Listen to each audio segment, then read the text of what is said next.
بسم اللہ الرحمن الرحیم۔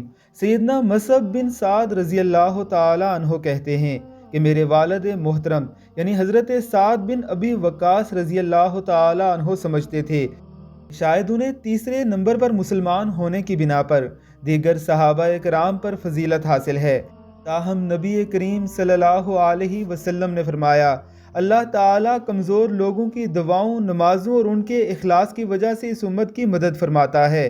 ضعیف لوگوں سے مراد وہ کمزور لوگ ہیں جو جنگ میں حصہ لینے کے قابل نہیں یا جو جسمانی طور پر معذور اور ضعیف ہیں۔ ان لوگوں کی دعائیں مسلمانوں کی فتح و کامیابی کا باعث بنتی ہیں، چنانچہ ان کی دعا ضرور لینی چاہیے اور انہیں امت کے لیے دعا کرتے رہنا چاہیے۔